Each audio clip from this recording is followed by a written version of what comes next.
ਗੁਣ ਗਾਵਾਂ ਦਿਨ ਰਾਤ, ਨਾਨਕ ਚਾਉ ਇਹੋ। ਗੁਣ ਗਾਵਾਂ ਦਿਨ ਰਾਤ, ਨਾਨਕ ਚਾਉ ਇਹੋ। ਪਰਮ ਸਨਮਾਨਯੋਗ ਦੀਨ ਦੁਨੀਆ ਦੇ ਸੱਚੇ ਪਾਤਸ਼ਾਹ, ਚਵਰ ਛਤਰ ਤਖਤ ਸਿੰਘਾਸਨ ਦੇ ਮਾਲਕ, ਸਾਂਝੀ ਵਾਲਤਾ ਦੇ ਮਹਾਨ ਰਹਿਬਰ, ਜਗਤ ਗੁਰੂ ਜੁਗੋ ਜੁਗ ਅਟਲ, ਧੰਨ ਧੰਨ ਸਤਿਗੁਰੂ ਸਾਹਿਬ ਸ੍ਰੀ ਗੁਰੂ ਗ੍ਰੰਥ ਸਾਹਿਬ ਜੀ ਮਹਾਰਾਜ, ਤਿਨਾਂ ਦੀ ਪਾਵਨ ਪਵਿੱਤਰ ਮੁਕੱਦਸ ਹਜ਼ੂਰੀ ਅੰਦਰ ਜੁੜ ਬੈਠੀ ਗੁਰੂ ਰੂਪ ਗੁਰੂ ਪਿਆਰੀ ਸਾਧ ਸੰਗਤ ਜੀ, ਵਡਭਾਗੇ ਹਾਂ ਸਤਿਗੁਰੂ ਜੀ ਨੇ ਰਹਿਮਤ ਕੀਤੀ ਏ, ਅੰਮ੍ਰਿਤ ਵੇਲੇ ਦੀ ਦਾਤ ਬਖਸ਼ਿਸ਼ ਕੀਤੀ। ਸਤ ਸੰਗਤ ਰੂਪ ਅੰਦਰ ਬੈਠ ਕਰਕੇ ਆਪ ਜੀ ਨੇ ਗੁਰੂ ਘਰ ਦੇ ਕੀਰਤਨੀਆਂ ਪਾਸੋਂ ਸ਼ਬਦ ਕੀਰਤਨ ਦੇ ਨਾਲ ਆਪ ਜੀ ਨੇ ਸਾਂਝ ਪਾਈ ਹੈ। ਬੜੀ ਇਕਾਗਰਤਾ ਦੇ ਨਾਲ ਆਪ ਜੀ ਨੇ ਸ਼ਬਦ ਸਰਵਣ ਕੀਤੇ ਹਨ। ਆਓ ਕੁਝ ਕੁ ਸਮੇਂ ਵਾਸਤੇ ਰੋਜ਼ਾਨਾ ਦੀ ਤਰ੍ਹਾਂ ਗੁਰਮਤਿ ਵਿਚਾਰਾਂ ਦੇ ਨਾਲ ਅਸੀਂ ਸਾਂਝ ਪਾਉਣੀ ਹੈ। ਵਿਚਾਰਾਂ ਦੀ ਆਰੰਭਤਾ ਕਰਨ ਤੋਂ ਪਹਿਲਾਂ ਗੁਰਮਰਿਆਦਾ ਦੀ ਪਾਲਣਾ ਕਰਦਿਆਂ ਹੋਇਆਂ ਗੱਜ ਕੇ ਫਤਿਹ ਬੁਲਾਈਏ ਜੀ। ਆਖੀਏ ਜੀ ਵਾਹਿਗੁਰੂ ਜੀ ਕਾ ਖਾਲਸਾ, ਵਾਹਿਗੁਰੂ ਜੀ ਕੀ ਫਤਿਹ। ਸਤਿਗੁਰੂ ਦੀ ਬਾਣੀ ਨੇ ਬਾਰ-ਬਾਰ ਮਨੁੱਖ ਨੂੰ ਸਮਝਾਇਆ ਹੈ।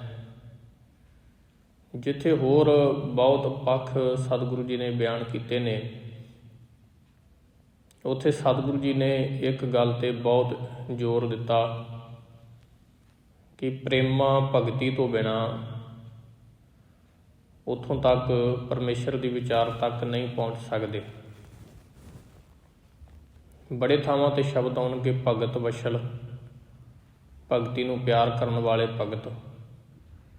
ਬੜੇ ਥਾਵਾਂ 'ਤੇ ਐਸੇ ਸ਼ਬਦ ਬਾਣੀ ਵਿੱਚ ਆਉਣਗੇ ਜਿੱਥੇ ਭਗਤਾਂ ਨੇ ਇਹ ਗੱਲ ਕਹੀ, ਸਾਚੀ ਪ੍ਰੀਤ ਹਮ ਤੁਮ ਸਿਉ ਜੋਰੀ, ਤੁਮ ਸਿਉ ਜੋਰ ਅਵਰ ਸੰਗ ਤੋਰੀ। ਗੁਰੂ ਨਾਨਕ ਸਾਹਿਬ ਜੀ ਸੱਚੇ ਪਾਤਸ਼ਾਹ ਦਾ ਇੱਕ ਸਲੋਕ ਪੜ੍ਹ ਕੇ ਮੈਂ ਸਾਂਝਾ ਕੀਤਾ ਹੈ। ਇਸ ਸਲੋਕ ਦੇ ਵਿੱਚ ਸਤਿਗੁਰੂ ਜੀ ਨੇ ਉਸ ਮਨੁੱਖ ਦੀ ਗੱਲ ਕੀਤੀ ਹੈ ਜਿਸ ਮਨੁੱਖ ਦੀ ਜ਼ਿੰਦਗੀ ਦੇ ਵਿੱਚ ਪ੍ਰੇਮ ਦਾ ਅਜੇ ਉਮਾਹ ਪੈਦਾ ਨਹੀਂ ਹੋਇਆ, ਉਛਾਲਾ ਪੈਦਾ ਨਹੀਂ ਹੋਇਆ, ਤੜਫ ਪੈਦਾ ਨਹੀਂ ਹੋਈ। ਸਤਿਗੁਰੂ ਜੀ ਨੇ ਉਸ ਮਨੁੱਖ ਬਾਰੇ ਸ਼ਬਦ ਵਰਤੇ ਨੇ, ਜਿਨੀ ਨਾ ਪਾਇਓ ਪ੍ਰੇਮ ਰਸ। ਜਿਸ ਮਨੁੱਖ ਨੇ ਪ੍ਰੇਮ ਦਾ ਰਸ ਨਹੀਂ ਚੱਖਿਆ। ਹੁਣ ਪਿਆਰ ਮੁਹੱਬਤ ਮੈਂ ਪਹਿਲਾਂ ਬੇਨਤੀ ਕਰ ਚੁੱਕਾ ਵੀ ਬਹੁਤ ਵਾਰ ਸਤਿਗੁਰੂ ਨੇ ਕਿਹਾ ਜਿੱਥੇ ਨੇਮ ਜ਼ਰੂਰੀ ਹੈ, ਨੇਮ ਦੇ ਨਾਲ ਪ੍ਰੇਮ ਹੋਣਾ ਵੀ ਬਹੁਤ ਲਾਜ਼ਮੀ ਹੈ। ਕਈ ਵਾਰ ਸਾਡਾ ਨੇਮ ਸਾਰਿਆਂ ਦਾ ਬਣ ਜਾਂਦਾ, ਪ੍ਰੇਮ ਨਹੀਂ ਬਣਦਾ। ਅਤੇ ਜਿੱਥੇ ਪ੍ਰੇਮ ਨਾ ਹੋਵੇ ਉੱਥੇ ਮਨੁੱਖ ਬੱਧਾ ਚੱਟੀ ਵਾਲੇ ਕੰਮ ਕਰਦਾ ਹੈ। ਇੱਕ ਤਾਂ ਪ੍ਰੇਮ ਦੇ ਵਿੱਚ ਭਿੱਜੀ ਹੋਈ ਉਹ ਰੂਹ ਆਤਮਾ ਖੁਸ਼ੀ ਖੁਸ਼ੀ ਹੁਕਮ ਮੰਨਦੀ ਹੈ। ਇੱਕ ਉਹ ਮਨੁੱਖ ਹੈ ਜਿਹੜਾ ਕੇਵਲ ਇਹ ਕਹਿ ਰਿਹਾ ਵੀ ਮੰਨਣਾ ਹੀ ਪੈਣਾ ਹੈ, ਕਰਨਾ ਹੀ ਪੈਣਾ ਹੈ। ਪਰ ਭਗਤਾਂ ਦੇ ਜੀਵਨ ਦੇ ਵਿੱਚ ਐਸਾ ਨਹੀਂ। ਫਰਮਾਨ ਤੇਰਾ ਸਿਰ ਹੈ ਉੱਪਰ। ਰੱਬ ਜੀ ਦਾ ਜਿਹੜਾ ਫਰਮਾਨ ਹੈ, ਹੁਕਮ ਹੈ, ਉਹ ਪ੍ਰਵਾਨ ਕਰਕੇ ਹਰ ਵਕਤ ਮੰਨਦੇ ਨੇ। ਧੰਨ ਗੁਰੂ ਨਾਨਕ ਸਾਹਿਬ ਜੀ ਮਹਾਰਾਜ ਕਹਿ ਰਹੇ ਨੇ, ਜਿਨੀ ਨਾ ਪਾਇਓ ਪ੍ਰੇਮ ਰਸ। ਜਿਨ੍ਹਾਂ ਨੇ ਪ੍ਰੇਮ ਦਾ ਰਸ ਚੱਖਿਆ ਨਹੀਂ, ਭਾਵ ਅਜੇ ਭਗਤੀ ਦਾ ਉਹ ਉਮਾਹ, ਉਹ ਚਾਅ ਪੈਦਾ ਨਹੀਂ ਹੋਇਆ। ਕੰਤ ਨਾ ਪਾਇਓ ਸਾਓ। ਜਿਸ ਮਨੁੱਖ ਦੀ ਜ਼ਿੰਦਗੀ ਵਿੱਚ ਅਜੇ ਇੱਕ ਪਰਮੇਸ਼ਰ ਕੰਤ ਤੋਂ ਭਾਵ ਰੱਬ ਜੀ, ਰੱਬੀ ਗੁਣ, ਉਹ ਸੁਭਾਓ ਉੱਥੋਂ ਤੱਕ ਮਿਲਾਪ ਨਹੀਂ ਹੋਇਆ, ਰੱਬੀ ਗੁਣਾਂ ਦਾ ਮਿਲਾਪ ਨਹੀਂ ਹੋਇਆ। ਜਿਨੀ ਨਾ ਪਾਇਓ ਪ੍ਰੇਮ ਰਸ, ਕੰਤ ਨਾ ਪਾਇਓ ਸਾਓ। ਤੇ ਕਿਹੜੇ ਹਾਲਾਤ ਨੇ, ਸੁਣੀਏ ਘਰ ਕਾ ਪਹੁਣਾ, ਜਿਉਂ ਆਇਆ ਤਿਉਂ ਜਾਓ। ਸਤਿਗੁਰੂ ਜੀ ਕਹਿੰਦੇ ਨੇ ਜਿਹਦੇ ਕੋਲ ਪ੍ਰੇਮ ਦਾ ਰਸ ਨਹੀਂ, ਜਿਸ ਮਨੁੱਖ ਦੇ ਕੋਲ ਰੱਬੀ ਗੁਣਾਂ ਦੀ ਉਹ ਵਿਚਾਰ ਨਹੀਂ ਹੈ, ਤੇ ਹਾਲਾਤ ਕਿਵੇਂ ਨੇ, ਜਿਵੇਂ ਘਰ ਕੋਈ ਸੁਣਿਆ ਹੋਵੇ ਤੇ ਮਨੁੱਖ ਪ੍ਰਾਹੁਣਾ ਬਣ ਕੇ ਜਾਵੇ। ਸੁਣਿਏ ਘਰ ਦੇ ਵਿੱਚ ਕੋਈ ਆਦਰ ਮਾਣ ਸਨਮਾਨ ਕਰਨ ਵਾਲਾ ਨਾ ਮਿਲੇ, ਤੇ ਨਾ ਕਿਸੇ ਨੇ ਰੋਟੀ ਪੁੱਛੀ, ਨਾ ਕਿਸੇ ਨੇ ਪਾਣੀ ਪੁੱਛਿਆ, ਵਾਪਸ ਪਰਤ ਆਇਆ ਅੱਕ ਥੱਕ ਕੇ। ਸਤਿਗੁਰੂ ਜੀ ਕਹਿੰਦੇ ਨੇ ਜਿਵੇਂ ਸੁਣਿਏ ਘਰ ਦੇ ਵਿੱਚ ਇੱਕ ਆਮ ਮਨੁੱਖ ਦੀ ਬੇਕਦਰੀ ਹੋਈ, ਯਾਦ ਰੱਖੀ ਬੰਦਿਆ, ਜੇ ਤੇਰੇ ਕੋਲ ਅਜੇ ਵੀ ਗੁਰੂ ਪ੍ਰਤੀ ਸ਼ਰਧਾ ਭਾਵਨਾ ਤੇ ਪ੍ਰੇਮ ਮਨ ਵਿੱਚ ਪੈਦਾ ਨਹੀਂ ਹੋਇਆ, ਆਹ ਸਰੀਰ ਜਨਮ ਲੈ ਕੇ ਤੂੰ ਧਰਤੀ ਤੇ ਆ ਗਿਆ, ਪਰ ਨਾਮ ਤੋਂ ਬਿਨਾਂ, ਬੰਦਗੀ ਤੋਂ ਬਿਨਾਂ ਇਹ ਜਨਮ ਦਾ ਕੋਈ ਅਦਬ ਤੇ ਕੋਈ ਸਤਿਕਾਰ ਨਹੀਂ, ਕੋਈ ਜ਼ਿੰਦਗੀ ਦਾ। ਬੜੇ ਐਸੇ ਪ੍ਰਮਾਣ ਨੇ ਜਿੱਥੇ ਸਤਿਗੁਰੂ ਜੀ ਨੇ ਰਹਿਮਤ ਕੀਤੀ ਹੈ। ਸਤਿਗੁਰੂ ਜੀ ਕਹਿੰਦੇ ਨੇ ਦੁੱਧ ਬਿਨ ਧੇਨ, ਪੰਖ ਬਿਨ ਪੰਖੀ, ਜਲ ਬਿਨ ਉਤਪੁਜ ਕਾਮ ਨਾਹੀ, ਕਿਆ ਸੁਲਤਾਨ ਸਲਾਮ ਵਿਹੂਣਾ, ਅੰਧੀ ਕੋਠੀ ਤੇਰਾ ਨਾਮ ਨਾਹੀ। ਜਿਨ੍ਹਾਂ ਮਨੁੱਖਾਂ ਦੇ ਕੋਲ ਰੱਬੀ ਗੁਣ ਨਹੀਂ, ਜਿਨ੍ਹਾਂ ਦੇ ਕੋਲ ਪਿਆਰ ਨਹੀਂ ਹੈ, ਪ੍ਰੇਮਾ ਭਗਤੀ ਨਹੀਂ ਹੈ, ਨੇਮ ਤੇ ਹੈ ਪਰ ਅਜੇ ਪ੍ਰੇਮ ਨਹੀਂ ਹੈ, ਅਜੇ ਸ਼ਰਧਾ ਤੇ ਬਣ ਗਈ ਹੈ, ਪਰ ਸ਼ਰਧਾ ਕਈ ਵਾਰ ਬਣ ਜਾਂਦੀ ਤੇ ਕਈ ਵਾਰ ਟੁੱਟ ਵੀ ਜਾਂਦੀ ਹੈ। ਹੁਣ ਸਤਿਗੁਰੂ ਜੀ ਨੇ ਰਹਿਮਤ ਕੀਤੀ ਹੈ ਵੀ ਐਸੇ ਮਨੁੱਖਾਂ ਦੇ ਹਾਲਾਤ ਕਿਵੇਂ ਨੇ। ਦੁੱਧ ਬਿਨ ਧੇਨ, ਜਿਵੇਂ ਗਾਂ ਦੁੱਧ ਦਿੰਦੀ ਹੋਵੇ ਤੇ ਜ਼ਿਮੀਂਦਾਰ ਸਮੇਂ ਸਿਰ ਪੱਠੇ ਪਾਉਂਦਾ, ਫੀਡ ਚੌਕਰ ਕਈ ਕੁਝ ਬੜਾ ਅਦਬ ਹੁੰਦਾ, ਪਰ ਜਦੋਂ ਗਾਂ ਦੁੱਧ ਦੇਣਾ ਬੰਦ ਕਰ ਦੇਵੇ ਫਿਰ ਉਹਦੇ ਗਲ ਦੇ ਵਿੱਚੋਂ ਸੰਗਲ ਲਾਹ ਦਿੱਤਾ ਜਾਂਦਾ, ਰੱਸਾ ਲਾਹ ਦਿੱਤਾ ਜਾਂਦਾ ਤੇ ਅਵਾਰਾ ਹੀ ਛੱਡ ਦਿੱਤਾ ਜਾਂਦਾ। ਆਮ ਗਾਵਾਂ ਬਹੁਤ ਵੇਖੀਆਂ ਹੋਣਗੀਆਂ, ਕਦੀ ਕਿਸੇ ਵਿੱਚ ਵੱਜਦੀਆਂ ਤੇ ਕਦੀ ਕਿਸੇ 'ਚ ਵੱਜਦੀਆਂ ਨੇ। ਉਹ 10-10 ਕਿਲੋ ਦੁੱਧ ਦੇਣ ਵਾਲੀਆਂ ਨਹੀਂ, ਅਵਾਰਾ ਪਸ਼ੂ ਆ, ਦੁੱਧ ਸੁਕਾ ਚੁੱਕੀਆਂ ਨੇ। ਹੁਣ ਮਹਾਰਾਜ ਇਹ ਗੱਲ ਸਾਨੂੰ ਕਹਿ ਰਹੇ ਨੇ ਵੀ ਗਾਂ ਦੀ ਕਦਰ ਕਦੋਂ ਤੱਕ ਸੀ, ਕਦੋਂ ਤੱਕ ਗਾਂ ਨੂੰ ਘਰ ਦੇ ਵੀ ਪਸੰਦ ਕਰਦੇ ਨੇ, ਸਮੇਂ ਸਿਰ ਪਾਣੀ ਦਿੱਤਾ ਜਾ ਰਿਹਾ, ਪੱਠੇ ਵੀ ਪਾਏ ਜਾ ਰਹੇ ਨੇ, ਪਰ ਜਦੋਂ ਦੁੱਧ ਸੁਕਾ ਲਿਆ ਇੰਨੀ ਬੇਕਦਰੀ ਹੋਈ, ਕਦੀ ਕਿਸੇ ਦਾ ਐਕਸੀਡੈਂਟ ਕਰਾਇਆ, ਕਦੀ ਕਿਸੇ ਦਾ ਐਕਸੀਡੈਂਟ ਕਰਾਇਆ, ਜਿੱਧਰ ਵੀ ਜਾਂਦੀ ਕੋਈ ਡੰਡਾ ਮਾਰ ਕੇ ਭਜਾ ਦਿੰਦਾ ਹੈ। ਨਾ ਕੋਈ ਪੱਠੇ ਪੁੱਛਣ ਵਾਲਾ, ਨਾ ਕੋਈ ਪਾਣੀ ਪੁੱਛਣ ਵਾਲਾ ਹੈ, ਨਾ ਕੋਈ ਅਦਬ ਦੇਣ ਵਾਲਾ। ਹੁਣ ਗਾਂ ਵਿਚਾਰੇ ਨੂੰ ਤਾਂ ਪਤਾ ਹੀ ਨਹੀਂ ਹੋਣਾ ਵੀ ਮੇਰੀ ਐਗਜ਼ਾਮਪਲ ਸਤਿਗੁਰੂ ਨੇ ਬਾਣੀ 'ਚ ਲਈ। ਗੱਲ ਤੇ ਸਾਡੀ ਸਤਿਗੁਰੂ ਜੀ ਕਰ ਰਹੇ ਨੇ ਵੀ ਜੇ ਅਜੇ ਵੀ ਸ਼ਰਧਾ ਨਹੀਂ, ਭਰੋਸਾ ਨਹੀਂ ਗੁਰੂ ਪ੍ਰਤੀ, ਪਿਆਰ ਨਹੀਂ ਜਾਗ ਰਿਹਾ, ਚਾਅ ਨਹੀਂ ਪੈਦਾ ਹੋ ਰਿਹਾ ਵੀ ਜਾ ਕੇ ਗੁਰੂ ਦੇ ਦਰਸ਼ਨ ਕਰੀਏ, ਅੰਮ੍ਰਿਤ ਵੇਲੇ ਦੀ ਸੰਭਾਲ ਕਰੀਏ। ਮਹਾਰਾਜ ਕਹਿੰਦੇ ਨੇ ਆਹ ਹਾਲਾਤ ਨੇ ਜਿਨ੍ਹਾਂ ਦੇ ਕੋਲ ਰੱਬੀ ਗੁਣ ਨੇ। ਜਿਨੀ ਨਾ ਪਾਇਓ ਪ੍ਰੇਮ ਰਸ, ਕੰਤ ਨਾ ਪਾਇਓ ਸਾਓ, ਦੁੱਧ ਬਿਨ ਧੇਨ, ਪੰਖ ਬਿਨ ਪੰਖੀ। ਦੁੱਧ ਤੋਂ ਬਿਨਾਂ ਧੇਨ ਤੇ ਪੰਛੀ ਖੰਭਾਂ ਤੋਂ ਬਿਨਾਂ ਉੱਡ ਨਹੀਂ ਸਕਦਾ। ਉਦਾਹਰਨਾਂ ਨੇ, ਦੁੱਧ ਬਿਨ ਧੇਨ, ਪੰਖ ਬਿਨ ਪੰਖੀ, ਜਲ ਬਿਨ ਉਤਪੁਜ ਕਾਮ ਨਾਹੀ। ਪਾਣੀ, ਫਸਲ ਬੀਜੀ ਗਈ ਹੈ, ਜੇ ਪਾਣੀ ਨਾ ਮਿਲੇ ਸਮੇਂ ਸਿਰ, ਕਿਆ ਸੁਲਤਾਨ ਸਲਾਮ ਵਿਹੂਣਾ, ਉਹ ਬਾਦਸ਼ਾਹੀ ਕਾਹਦਾ ਜਿਹਨੂੰ ਕੋਈ ਸਲਾਮ ਨਾ ਕਰਦਾ ਹੋਵੇ। ਹੁਣ ਇਹ 4 ਉਦਾਹਰਨਾਂ ਦਿੱਤੀਆਂ ਨੇ। ਗਾਂ ਦੀ ਬੇਕਦਰੀ, ਪੰਛੀ ਉਹਨਾਂ ਤੱਕ ਉੱਡ ਸਕਦਾ ਜਿੰਨਾ ਤੱਕ ਖੰਭ ਨੇ, ਫਸਲ ਉਹਨਾਂ ਤੱਕ ਜਿਉਂਦੀ ਰਹਿੰਦੀ ਜਿੰਨਾ ਤੱਕ ਸਮੇਂ ਸਿਰ ਪਾਣੀ ਮਿਲੇ। ਚੌਥੀ ਉਦਾਹਰਨ, ਉਹ ਬਾਦਸ਼ਾਹ ਉਹੀ ਹੈ ਜਿਹਦਾ ਕੋਈ ਸਤਿਕਾਰ ਕਰਦਾ ਹੋਵੇ, ਤੇ ਜਿਸ ਬਾਦਸ਼ਾਹ ਦਾ ਕੋਈ ਅਦਬ ਨਹੀਂ ਕਰ ਰਿਹਾ, ਕੋਈ ਨਮਸਕਾਰ ਕਰ ਨਹੀਂ ਰਿਹਾ, ਉਹਨੂੰ ਬਾਦਸ਼ਾਹ ਨਹੀਂ ਕਹਾਂਗੇ। ਕਿਆ ਸੁਲਤਾਨ ਸਲਾਮ ਵਿਹੂਣਾ, ਅੰਧੀ ਕੋਠੀ ਤੇਰਾ ਨਾਮ ਨਾਹੀ। ਆ ਵੀ ਇੱਕ ਅੰਨਾ ਸਰੀਰ ਹੈ ਜੀ, ਜੇ ਇਸ ਅੰਨੇ ਸਰੀਰ ਵਿੱਚ ਪਰਮੇਸ਼ਰ ਦਾ ਨਾਮ ਨਹੀਂ। ਬੜੇ ਪ੍ਰਮਾਣ ਸਤਿਗੁਰੂ ਜੀ ਦੀ ਬਾਣੀ ਨੇ ਰਹਿਮਤ ਕਰਕੇ ਸਾਨੂੰ ਸਮਝਾਇਆ। ਅੰਧੇ ਇਹ ਨਾ ਆਖੀਆਂ ਜਿਨ ਮੁਖ ਲੋਇਨ ਨਾਹੇ, ਅੰਧੇ ਸਈ ਨਾਨਕਾ ਖਸਮੋ ਕੁੱਥੇ ਜਾਹੇ। ਉਹ ਮਨੁੱਖ ਨਹੀਂ ਅੰਨਾ ਜਿਹਨੂੰ ਬਾਹਰ ਦੀਆਂ ਅੱਖਾਂ ਨਹੀਂ ਲੱਗੀਆਂ ਹੋਈਆਂ। ਕਈ ਵਾਰ ਅਸੀਂ ਕਹਿੰਦੇ ਜੀ ਅੰਨਾ ਹੈ ਜੀ, ਇਹਦੇ ਕੋਲ ਤੇ ਅੱਖਾਂ ਨਹੀਂ ਹੈਗੀਆਂ, ਪਰ ਸਤਿਗੁਰੂ ਜੀ ਕਹਿੰਦੇ ਇੱਥੇ ਅੱਖਾਂ ਵਾਲਿਆਂ ਨੂੰ ਵੀ ਨਹੀਂ ਕੁਝ ਦਿਸਦਾ ਪਿਆ। ਅੰਨਾ ਉਹ ਹੈ ਜਿਹਦੇ ਕੋਲ ਅਕਾਲ ਪੁਰਖ ਪਰਮੇਸ਼ਰ ਦੇ ਰੱਬੀ ਗੁਣ ਨਹੀਂ। ਸੱਚ ਦੀ ਵਿਚਾਰ ਤੋਂ ਮਨੁੱਖ ਟੁੱਟ ਚੁੱਕਾ ਹੈ, ਸਖਣਾ ਹੋ ਗਿਆ ਪ੍ਰੇਮ ਤੋਂ। ਨੇਮ ਤੇ ਕਰੀ ਜਾ ਰਿਹਾ ਪਰ ਪ੍ਰੇਮ ਨਹੀਂ ਬਣਦਾ ਉਹਦਾ। ਤੇ ਜੇ ਉਹਦਾ ਨੇਮ ਬਣ ਰਿਹਾ, ਮੰਨ ਲਓ ਬੰਦਗੀ ਕਰ ਰਿਹਾ, ਗੁਰੂ ਘਰ ਆ ਰਿਹਾ, ਨੇਮ ਮੁਤਾਬਕ ਤਿਆਰ ਰਿਹਾ, ਰੋਜ਼ ਨਿਤਨੇਮ ਵੀ ਹੋ ਰਿਹਾ, ਪਰ ਪ੍ਰੇਮ ਬਣਾਉਣਾ ਬਹੁਤ ਔਖਾ ਹੁੰਦਾ। ਸਤਿਗੁਰੂ ਦੀ ਬਾਣੀ ਨੇ ਇੱਕ ਪ੍ਰਮਾਣ ਬੜਾ ਖੂਬਸੂਰਤ ਦਿੱਤਾ ਹੈ, ਜਿੱਥੇ ਸਤਿਗੁਰੂ ਜੀ ਨੇ ਕਿਹਾ ਸੁਣਿਆ, ਮੰਨਿਆ, ਮਨ ਕੀਤਾ ਭਾਉ। ਜਿੱਥੇ ਸੁਣਨਾ ਜ਼ਰੂਰੀ ਉੱਥੇ ਮੰਨਣਾ ਜ਼ਰੂਰੀ। ਮੰਨ ਕੇ ਸਤਿਗੁਰੂ ਨੇ ਗੱਲ ਖਤਮ ਨਹੀਂ ਕੀਤੀ। ਮਹਾਰਾਜ ਕਹਿੰਦੇ ਨੇ ਭਾਉ ਵੀ ਬਹੁਤ ਜ਼ਰੂਰੀ ਹੈ, ਪਿਆਰ ਵੀ ਬਹੁਤ ਜ਼ਰੂਰੀ ਹੈ। ਤੇ ਜਿਨ੍ਹਾਂ ਦੇ ਹਿਰਦੇ ਵਿੱਚ ਪਿਆਰ ਨਹੀਂ ਨਾ ਜਾਗਦਾ, ਸਤਿਗੁਰੂ ਨੇ ਇੱਕ ਪ੍ਰਮਾਣ ਹੋਰ ਬੜਾ ਕਮਾਲ ਦਾ ਸਾਡੇ ਸਨਮੁਖ ਰੱਖਿਆ। ਸਤਿਗੁਰੂ ਜੀ ਕਹਿੰਦੇ ਪੰਥਾ ਪ੍ਰੇਮ ਨਾ ਜਾਣੇ, ਭੂਲੀ ਫਿਰੈ ਗਵਾਰ, ਨਾਨਕ ਹਰ ਬਿਸਰਾਏ ਕਹਿ, ਪਾਉਂਦੇ ਨਰਕ ਅੰਧਿਆਰ। ਉਹ ਪ੍ਰੇਮ ਦੇ ਰਸਤੇ ਤੋਂ ਖੁੰਝੇ ਹੋਏ ਮਨੁੱਖ ਮਰਨ ਤੋਂ ਬਾਅਦ ਨਰਕਾਂ ਦੇ ਵਿੱਚ ਜਾਣ ਦੀ ਲੋੜ ਨਹੀਂ।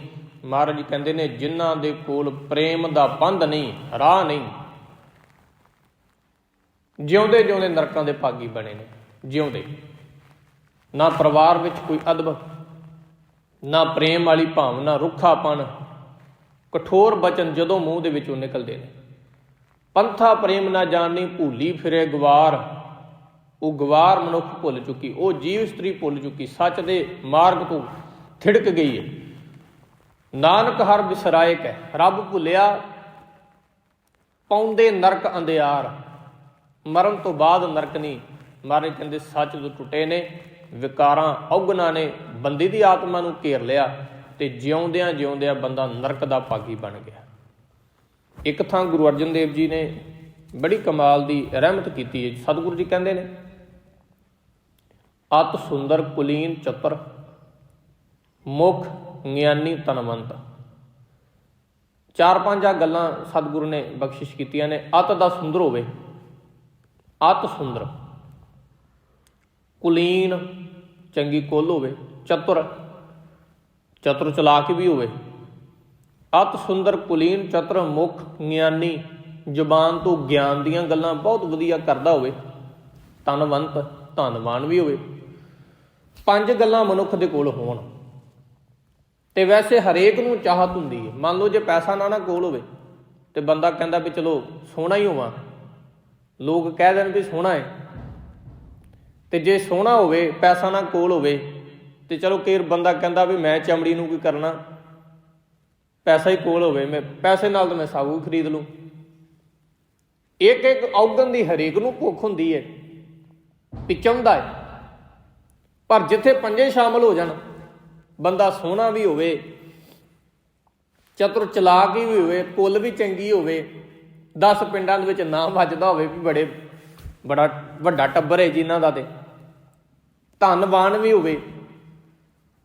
ਇੱਕ ਚੀਜ਼ ਬੰਦੇ ਕੋਲ ਹੋਵੇ ਤੇ ਦੂਜੀ ਨਾ ਹੋਵੇ, ਬੰਦਾ ਕਾਮਨਾ ਕਰਦਾ ਜੀ ਮੇਰੇ ਕੋਲ ਆਹ ਚੀਜ਼ ਆ ਜਾਵੇ। ਤੇ ਜਿੱਥੇ ਪੰਜੇ ਆ ਜਾਣ, ਅੱਤ ਦਾ ਸੁੰਦਰ ਹੋਵੇ, ਕੁੱਲ ਚੰਗੀ ਹੋਵੇ, ਚਤੁਰ ਹੋਵੇ, ਗਿਆਨੀ ਹੋਵੇ, ਧਨਵੰਤ ਹੋਵੇ, ਤੇ ਮਹਾਰਾਜ ਕਹਿੰਦੇ ਨੇ ਜੇ ਪੰਜੇ ਚੀਜ਼ਾਂ ਤੇਰੇ ਕੋਲ ਹੈਣ, ਜੇ ਪਰਮੇਸ਼ਰ ਦੀ ਯਾਦ ਕੋਈ ਨਹੀਂ, ਯਾਦ ਵਿੱਚ ਰੱਖੀ ਅਤ ਸੁੰਦਰ ਕੁਲੀਨ ਚਤੁਰ ਮੁਖ ਗਿਆਨੀ ਧਨਵੰਤ, ਮਿਰਤਕ ਕਹੀਏ ਨਾਨਕਾ ਜੇ ਪ੍ਰੀਤ ਨਹੀਂ ਭਗਵੰਤ। ਮਰਿਆਂ ਦੇ ਬਰਾਬਰ ਹੈ ਜੇ ਪਿਆਰ ਕੋਲ ਨਹੀਂ। ਬੰਦਾ ਮਰਨ ਤੋਂ ਬਾਅਦ ਮੰਨ ਲਓ ਸ਼ਮਸ਼ਾਨ ਘਾਟ ਦੇ ਆਲੇ ਦੁਆਲੇ ਵੀ ਕਿਤੇ ਕੋਈ ਘੁੰਮਦਾ ਹੋਵੇ ਤੇ ਬੰਦਾ ਡਰਦਾ ਵੀ ਮੈਂ ਰਾਤ ਵੇਲੇ ਨਹੀਂ ਜਾਣਾ ਜੀ ਮੜੀਆਂ, ਉੱਥੇ ਤੇ ਮੁਰਦੇ ਦੱਬੇ ਜਾਂਦੇ ਨੇ। ਡਰ ਹੁੰਦਾ ਨਾ ਮਨੁੱਖ ਨੂੰ। ਪਰ ਸਤਿਗੁਰੂ ਜੀ ਕਹਿੰਦੇ ਨੇ ਤੁਸੀਂ ਸ਼ਮਸ਼ਾਨ ਘਾਟ ਵੱਲ ਕਿਤੇ ਬੰਦਾ ਨਿਗਾਹ ਵੀ ਨਹੀਂ ਕਰਦਾ ਵੀ ਮੈਂ ਕਿਤੇ ਉਧਰ ਨੂੰ ਚੱਲ ਜਾਵਾਂ। ਸਤਿਗੁਰੂ ਜੀ ਕਹਿੰਦੇ ਘਰਾਂ ਘਰਾਂ 'ਚ ਕਿੰਨੀਆਂ ਮੜੀਆਂ ਬਣ ਚੁੱਕੀਆਂ। ਮੰਨ ਕੇ ਚੱਲੋ ਕਿੰਨੇ ਮੁਰਦੇ ਨੇ, ਜਿਉਂਦੇ ਮੁਰਦੇ ਹੋ ਗਏ, ਜਿਨ੍ਹਾਂ ਦੇ ਹਿਰਦਿਆਂ ਦੇ ਵਿੱਚ ਪ੍ਰੇਮ ਦਾ ਰਸ ਨਹੀਂ ਹੈ, ਗੁਰੂ ਪ੍ਰਤੀ ਯਕੀਨ ਨਹੀਂ। ਮਰਨ ਤੋਂ ਬਾਅਦ ਮੁਰਦਾ ਦੱਬਿਆ ਜਾਂਦਾ ਹੈ ਤੇ ਜਾਂ ਸਾੜਿਆ ਜਾਂਦਾ। ਪਰ ਸਤਿਗੁਰੂ ਜੀ ਕਹਿੰਦੇ ਨੇ ਮਿਰਤਕ ਕਹੀਏ ਨਾਨਕਾ, ਉਹਨਾਂ ਨੂੰ ਮਰੇ ਹੋਏ ਕਹੋ, ਸਰੀਰ ਕਰਕੇ ਨਹੀਂ, ਮਨ ਕਰਕੇ, ਜ਼ਮੀਰ ਕਰਕੇ ਮਰੇ ਹੋਏ ਜਾਣੋ, ਜਿਨ੍ਹਾਂ ਦੇ ਕੋਲ ਬੰਦਗੀ ਦਾ ਰਸ ਨਹੀਂ। ਮਿਰਤਕ ਕਹੀਏ ਨਾਨਕਾ ਜੇ ਪ੍ਰੀਤ ਨਹੀਂ ਭਗਵੰਤ, ਜੇ ਪਰਮੇਸ਼ਰ ਪ੍ਰਤੀ ਪਿਆਰ ਨਹੀਂ, ਜਿਨ੍ਹਾਂ ਦੀ ਮੁਹੱਬਤ ਹੁੰਦੀ, ਕਿਤੇ ਉਹਨਾਂ ਦਾ ਇਤਿਹਾਸ ਪੜ੍ਹੋ ਤੁਸੀਂ। ਧੰਨ ਗੁਰੂ ਅਮਰਦਾਸ ਜੀ ਸੱਚੇ ਪਾਤਸ਼ਾਹ ਦੇ ਵੇਲੇ ਬਹੁਤ ਪਿਆਰਾ ਸਿੱਖ ਹੋਇਆ ਭਾਈ ਪਾਰੋ ਜੁਲਕਾ ਜੀ। ਇੱਕ ਦਿਨ ਕੀ ਹੋਇਆ, ਬਹੁਤ ਘਰੋਂ ਤੁਰਨ ਲੱਗੇ ਤੇ ਮੀਂਹ ਝੱਖੜ ਹਨੇਰੀ ਬਹੁਤ ਤੇਜ਼ ਸੀ, ਬਹੁਤ, ਇੱਥੋਂ ਤੱਕ ਗੜੇ ਵਰਨੇ ਸ਼ੁਰੂ ਹੋ ਗਏ। ਸਵਾਰੀ ਕੀਤੀ ਘੋੜੇ ਦੀ ਜੀ, ਉਹ ਘਰੋਂ ਨਿਕਲ ਲੱਗੇ ਤੇ ਜਦੋਂ ਤੁਰਨ ਲੱਗੇ ਤੇ ਮੀਂਹ ਸ਼ੁਰੂ ਹੋ ਗਿਆ, ਨਾਲ ਗੜੇ ਵੀ ਸ਼ੁਰੂ ਹੋ ਗਏ। ਪਰ ਸਿੱਖ ਦਾ ਪਿਆਰ ਇੰਨਾ ਹੈ ਗੁਰੂ ਪ੍ਰਤੀ, ਗੁਰੂ ਦੇ ਦਰਸ਼ਨ ਜੋ ਕਰਨੇ ਆ ਨਾ। ਧੰਨ ਗੁਰੂ ਅਮਰਦਾਸ ਜੀ ਸੱਚੇ ਪਾਤਸ਼ਾਹ ਦੇ ਦਰਸ਼ਨਾਂ ਵਾਸਤੇ ਤੁਰਨ ਲੱਗਿਆਂ ਉਸ ਪਿਆਰੇ ਗੁਰਸਿੱਖ ਨੇ ਕੀ ਅਰਦਾਸ ਕੀਤੀ, ਮਹਾਰਾਜ ਅੱਜ ਮੈਂ ਦੀਵਾਨ ਦੇ ਵਿੱਚੋਂ ਲੇਟ ਹੋ ਜਾਣਾ, ਕਿਉਂਕਿ ਮੌਸਮ ਚੰਗਾ ਨਹੀਂ, ਰਹਿਮਤ ਕਰਿਓ, ਜਾਣ ਤੋਂ ਪਹਿਲਾਂ ਕਿਤੇ ਇੰਨੀ ਕੁ ਕਿਰਪਾ ਕਰ ਦਿਓ ਦੀਵਾਨਾਂ ਦੀ ਸਮਾਪਤੀ ਨਾ ਹੋ ਗਈ ਹੋਵੇ। ਰਾਗੀ ਜਥਾ ਕੀਰਤਨ ਕਰ ਰਿਹਾ ਹੋਏਗਾ, ਮੇਰੇ ਮਨ ਦੀ ਚਾਹਨਾ ਇਹ ਹੈ ਵੀ 1-2 ਸ਼ਬਦ ਦੀਆਂ ਪੰਕਤੀਆਂ ਜਿਹੜੀਆਂ ਨੇ ਮੇਰੇ ਕੰਨਾਂ ਦੇ ਵਿੱਚ ਪੈ ਜਾਣ ਤੇ ਮੇਰਾ ਜੀਵਨ ਜਿਹੜਾ ਹੈ ਭਾਗਸ਼ਾਲੀ ਹੋ ਜਾਏਗਾ। ਸਿੱਖ ਨੇ ਅਰਦਾਸ ਕਰੋ ਇਹ ਕਰਕੇ ਤੁਰੇ ਵੀ ਦੀਵਾਨ ਦੀ ਸਮਾਪਤੀ ਨਾ ਹੋਵੇ। ਤੇ ਜਦੋਂ ਮੈਂ ਆਪਣੇ ਵੱਲ ਵੇਖਦਾ ਨਾ, ਉਹਦੇ ਵਿੱਚ ਅਸੀਂ ਸਾਰੇ ਤਕਰੀਬਨ ਆ ਜਾਂਦੇ। ਸਾਡੀ ਸੋਚ ਇਹ ਹੁੰਦੀ ਭਾਈ ਸਾਹਿਬ ਕਦੋਂ ਆਨੰਦ ਸਾਹਿਬ ਦਾ ਪਾਠ ਕਰਨ, ਦੀਵਾਨ ਦੀ ਸਮਾਪਤੀ ਹੋਵੇ ਤੇ ਕੜਾਹ ਪ੍ਰਸ਼ਾਦੇ ਦੇਗ ਲੈਣ ਹੀ ਜਾਣਾ ਹੈ ਬਸ, ਜਾਂ ਪ੍ਰਸ਼ਾਦਾ ਛਕਣ ਜਾਣਾ ਹੈ।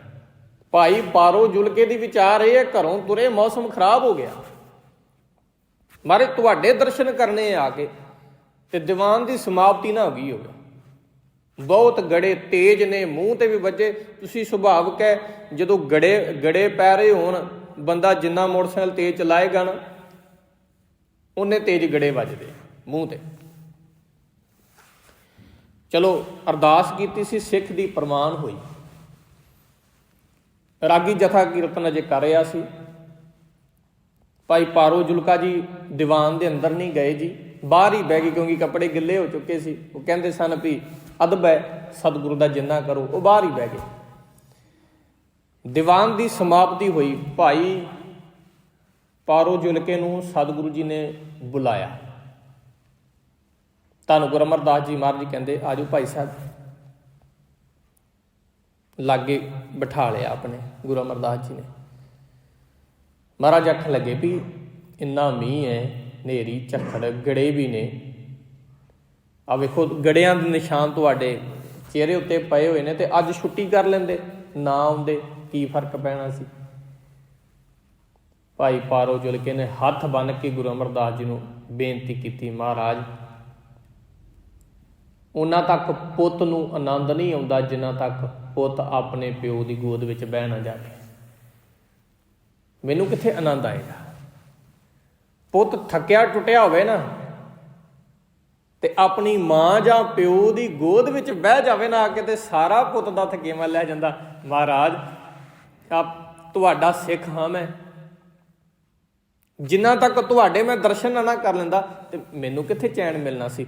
ਆਹ ਅਸਲ ਵਿੱਚ ਸਿੱਖੀ। ਜਿਹੜੇ ਉਹ ਪਿਆਰੇ ਗੁਰਸਿੱਖ ਗੁਰੂ ਦੇ ਦਰਸ਼ਨਾਂ ਵਾਸਤੇ ਤੜਫਦੇ ਨੇ ਹਰ ਵਕਤ ਵੀ ਮਹਾਰਾਜ ਦਰਸ਼ਨ ਦੇ ਦਿਓ ਆ ਕੇ।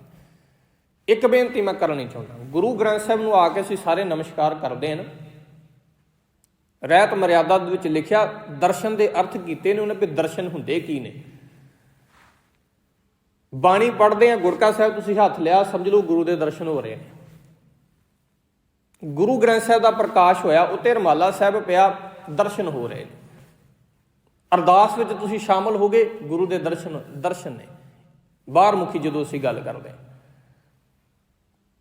ਪਰ ਇੱਕ ਜਦੋਂ ਭਾਵ ਅਰਥ ਕੱਢਦੇ ਹਾਂ ਦਰਸ਼ਨਾਂ ਦਾ, ਇੱਕ ਉਹ ਦਰਸ਼ਨ ਦਾ ਭਾਵ ਹੈ ਗੁਰੂ ਦੀ ਮੱਤ ਮੁਤਾਬਕ ਆਪਣੇ ਜੀਵਨ ਨੂੰ ਢਾਲ ਲੈਣਾ, ਉਪਦੇਸ਼ ਮੰਨ ਲੈਣਾ। ਦੂਜਾ ਅਰਥ ਇਹ ਹੈ ਦਰਸ਼ਨ ਦਾ। ਇੱਕ ਤੇ ਬਾਹਰੋਂ ਅਸੀਂ ਕਹਿੰਦੇ ਵੀ ਦਰਸ਼ਨ ਕੀਤੇ ਨੇ, ਬਕਾਇਦਾ ਤੁਹਾਡੀ ਰਹਿਤ ਮਰਿਆਦਾ ਦੇ ਵਿੱਚ ਲਿਖਿਆ ਹੋਇਆ ਵੀ ਜੇਕਰ ਚੱਲ ਰਹੇ ਦੀਵਾਨ ਦੇ ਵਿੱਚ, ਜਦੋਂ ਦੀਵਾਨ ਚੱਲ ਰਿਹਾ ਹੁੰਦਾ ਨਾ, ਕਈ ਵਾਰ ਸੁਭਾਅ ਹੁੰਦਾ ਵੀ ਗੁਰੂ ਘਰ ਦੇ ਵਜ਼ੀਰ ਤਾਬਿਆਂ ਤੇ ਬੈਠੇ ਹੁੰਦੇ ਨੇ, ਸੰਗਤਾਂ ਕੇ ਕੀਰ ਸਪੈਸ਼ਲ ਕਹਿ ਦੇਣਗੇ ਚੱਲ ਰਹੇ ਦੀਵਾਨ ਦੇ ਵਿੱਚ ਅੱਗੋਂ ਪਿੱਛੋਂ ਆਓ, ਰੁਮਾਲਾ ਚੁੱਕੋ, ਗੁਰੂ ਸਾਹਿਬ ਦੇ ਦਰਸ਼ਨ ਕਰੋ, ਕੋਈ ਮਨ ਮਤ ਨਹੀਂ। ਪਰ ਚੱਲ ਰਹੇ ਦੀਵਾਨ ਦੇ ਵਿੱਚ ਭਾਈ ਸਾਹਿਬ ਤਾਬਿਆਂ ਤੇ ਬੈਠੇ ਹੋਣ ਤੇ ਸਪੈਸ਼ਲ ਇਹ ਗੱਲ ਕਹੀ ਜਾਵੇ ਵੀ ਭਾਈ ਸਾਹਿਬ ਰੁਮਾਲਾ ਚੁੱਕ ਕੇ ਗੁਰੂ ਗ੍ਰੰਥ ਸਾਹਿਬ ਦੇ ਦਰਸ਼ਨ ਕਰਾ ਦਿਓ, ਮਾਫ ਕਰ ਦੇਣਾ, ਨਰੋਲ ਮਨ ਮਤ ਹੈ, ਗੁਰਮਤ ਨਹੀਂ ਹੈ। ਗੁਰਮਤ ਇਹ ਕਹਿੰਦੀ ਏ ਵੀ ਇਵੇਂ ਸਤਿਗੁਰੂ ਦੇ ਦਰਸ਼ਨ ਹੋ ਰਹੇ ਨੇ। ਹਾਂ, ਅੱਗੋਂ ਪਿੱਛੋਂ ਆਓ, ਤੁਸੀਂ ਰੁਮਾਲਾ ਚੁੱਕੋ, ਆਪ ਤੁਸੀਂ ਮੁੱਖ ਵਾਕ ਲਓ, ਕੋਈ ਗੱਲ ਗਲਤ ਨਹੀਂ।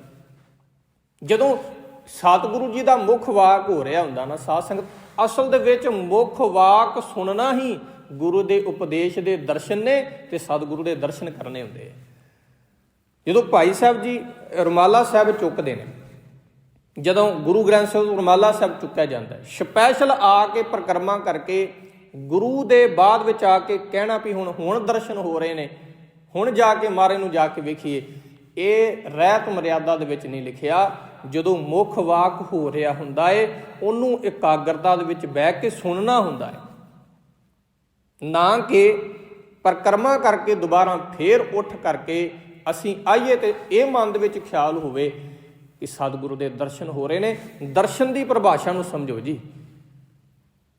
ਹੁਣ ਗੁਰੂ ਗ੍ਰੰਥ ਸਾਹਿਬ ਦਾ ਪ੍ਰਕਾਸ਼ ਹੋਇਆ, ਸਤਿਗੁਰੂ ਜੀ ਦਰਸ਼ਨ ਦੇ ਰਹੇ ਨੇ, ਅੱਗੋਂ ਪਿੱਛੋਂ ਆਓ, ਰੁਮਾਲਾ ਚੁੱਕੋ, ਮੁੱਖ ਵਾਕ ਲਓ, ਉਹ ਵੀ ਦਰਸ਼ਨ ਹੁੰਦੇ ਨੇ। ਪਰ ਚੱਲ ਰਹੇ ਦੀਵਾਨ ਦੇ ਵਿੱਚ ਉੱਠ ਕੇ ਸਪੈਸ਼ਲ ਰੁਮਾਲਾ ਚੁੱਕ ਕੇ ਗੁਰੂ ਗ੍ਰੰਥ ਸਾਹਿਬ ਦੇ ਪੰਨੇ ਵਿਖਾਉਣੇ ਜਾਂ ਵੇਖਣੇ, ਮੁੱਖ ਵਾਕ ਹੋ ਰਿਹਾ ਹੋਵੇ, ਫਿਰ ਸਪੈਸ਼ਲ ਜਾ ਕੇ ਸਤਿਗੁਰੂ ਦੇ ਜਾ ਕੇ ਅੰਗ ਵੇਖਣੇ, ਇਹ ਗੁਰਮਤ ਰਹਿਤ ਮਰਿਆਦਾ ਮੁਤਾਬਕ ਨਹੀਂ ਹੈ। ਸਤਿਗੁਰੂ ਦੀ ਬਾਣੀ ਜਾਂ ਤੁਸੀਂ ਰਹਿਤ ਮਰਿਆਦਾ ਪੜ੍ਹੋ, ਉੱਥੇ ਉਹਨਾਂ ਨੇ ਲਿਖਿਆ ਜਦੋਂ ਗੁਰੂ ਗ੍ਰੰਥ ਸਾਹਿਬ ਜੀ ਦਾ ਮੁੱਖ ਵਾਕ ਆ ਰਿਹਾ ਹੋਵੇ, ਸਿੱਖ ਬੜੀ ਇਕਾਗਰਤਾ ਦੇ ਨਾਲ ਮੁੱਖ ਵਾਕ ਨੂੰ ਸੁਣੇ ਜੀ।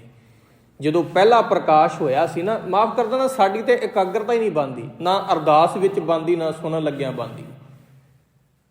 ਜਦੋਂ ਦਰਬਾਰ ਸਾਹਿਬ ਦੇ ਵਿੱਚ ਗੁਰੂ ਗ੍ਰੰਥ ਸਾਹਿਬ ਦਾ ਪਹਿਲਾ ਪ੍ਰਕਾਸ਼ ਹੋਇਆ ਸੀ, ਬਾਬਾ ਬੁੱਢਾ ਖੋਲੋ ਗ੍ਰੰਥ, ਲਿਹੋ ਆਵਾਜ਼ ਸੁਣੇ ਸਭ ਪੰਥ, ਅਦਬ ਸੰਗ ਗ੍ਰੰਥ ਤਬ ਖੋਲਾ, ਬਾਬਾ ਬੁੱਢਾ ਮੁਖ ਤੇ ਬੋਲਾ। ਕੀ ਬੋਲੇ?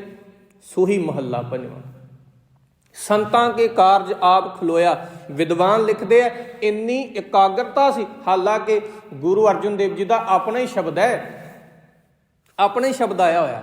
ਸਤਿਗੁਰੂ ਜੀ ਇੰਨੀ ਇਕਾਗਰਤਾ ਦੇ ਵਿੱਚ ਮੁੱਖ ਵਾਕ ਸੁਣਿਆ ਵੀ ਸਾਰੀਆਂ ਸਿੱਖ ਸੰਗਤਾਂ ਹੈਰਾਨ ਹੋ ਗਈਆਂ ਸਨ, ਮਹਾਰਾਜ ਉਹ ਤੁਹਾਡਾ ਹੀ ਮੁੱਖ ਵਾਕ ਹੋਵੇ ਤੇ ਇੰਨੀ ਇਕਾਗਰਤਾ ਦੇ ਨਾਲ।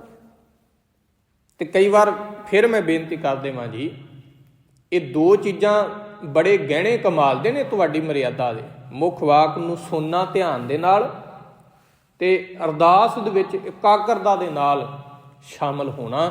ਸੋ ਭਾਈ ਪਾਰੋ ਜੁਲਕੇ ਨੇ ਬੇਨਤੀ ਕੀਤੀ ਸੀ, ਮਹਾਰਾਜ ਇੱਕ ਦੋ ਸ਼ਬਦ ਮੇਰੇ ਵੀ ਕੰਨਾਂ ਦੇ ਵਿੱਚ ਪੈ ਜਾਣ। ਇੰਨਾ ਅਦਬ ਕੀਤਾ ਸੀ ਉਹਨੇ, ਕੱਪੜੇ ਗਿੱਲੇ ਸੀ, ਬਾਹਰ ਖਲੋ ਗਿਆ, ਮਹਾਰਾਜ ਨੇ ਸਪੈਸ਼ਲ ਬੁਲਾਇਆ। ਮਹਾਰਾਜ ਕਹਿੰਦੇ ਘਰ ਰਹਿ ਪੈਣਾ ਸੀ, ਗੇੜੇ ਪੈ ਰਹੇ ਸੀ। ਭਾਈ ਪਾਰੋ ਜੁਲਕੇ ਦਾ ਜਵਾਬ ਸੀ, ਮਹਾਰਾਜ ਉਹਨਾਂ ਤੱਕ ਧੀਆਂ ਪੁੱਤਰਾਂ ਨੂੰ ਕਿੱਥੇ ਆਨੰਦ ਮਿਲਦਾ ਜਿਨ੍ਹਾਂ ਤੱਕ ਪਿਓ ਤੇ ਮਾਂ ਦੀ ਗੋਦ ਵਿੱਚ ਬਹਿ ਨਾ ਜਾਣ। ਗੁਰੂ ਦੀ ਗੋਦ ਵਿੱਚ ਜਦੋਂ ਬੈਠਦੇ ਆ, ਸਤਿਗੁਰੂ ਜੀ ਦਰਸ਼ਨ ਦੇ ਰਹੇ ਨੇ ਜੀ। ਸੰਗਤੀ ਰੂਪ ਦੇ ਨਿਯਮ ਕੁਝ ਹੋਰ ਹੁੰਦੇ ਨੇ, ਪਰਸਨਲ ਸ਼ਖਸੀ ਰਹਿਣੀ ਦੇ ਨਿਯਮ ਕੁਝ ਹੋਰ ਹੁੰਦੇ ਨੇ। ਸ਼ਖਸੀ ਰਹਿਣੀ 'ਚ ਆਓ, ਰੁਮਾਲਾ ਸਾਹਿਬ ਚੁੱਕੋ, ਸਹਿਜ ਪਾਠ ਕਰੋ, ਸੁਖਮਨੀ ਸਾਹਿਬ ਦਾ ਪਾਠ ਕਰੋ, ਆ ਕੇ ਤੁਸੀਂ ਆਪਣਾ ਪਰਸਨਲ, ਉੱਤੇ ਕੋਈ ਰੋਕ ਟੋਕ ਨਹੀਂ। ਚੱਲ ਰਹੇ ਦੀਵਾਨ ਦੇ ਵਿੱਚ ਕਈ ਵਾਰ ਹੁੰਦਾ ਹੈ ਨਾ ਵੀ ਪੀੜੇ ਸਾਹਿਬ ਨੂੰ ਆ ਕੇ ਮੁੱਠੀ ਚਾਪੀ ਕਰਨੀ, ਉਹ ਵੀ ਮਰਿਆਦਾ 'ਚ ਲਿਖਿਆ ਹੋਇਆ ਵੀ ਇਹ ਵੀ ਕੰਮ ਕਰਨੇ ਜਿਹੜੇ ਨੇ ਨਰੋਲ ਮਨ ਮਤ ਹੈ। ਸਤਿਗੁਰੂ ਜੀ ਦਰਸ਼ਨ ਦੇ ਰਹੇ ਨੇ, ਹਮੇਸ਼ਾ ਦਿੰਦੇ ਨੇ। ਸਭ ਤੋਂ ਵੱਡਾ ਦਰਸ਼ਨ ਇਹ ਹੈ ਗੁਰੂ ਜੀ ਦੇ ਹੁਕਮ ਨੂੰ ਮੰਨਣਾ, ਉਪਦੇਸ਼ ਨੂੰ ਮੰਨ ਕੇ ਸਤਿਗੁਰੂ ਜੀ ਦੇ ਪਾਏ ਹੋਏ ਪੂਰਨਿਆਂ ਤੇ ਚੱਲਣਾ ਜੀ। ਇੰਨੀਆਂ ਹੀ ਬੇਨਤੀਆਂ ਪ੍ਰਵਾਨ। ਵਾਹਿਗੁਰੂ ਜੀ ਕਾ ਖਾਲਸਾ, ਵਾਹਿਗੁਰੂ ਜੀ ਕੀ ਫਤਿਹ।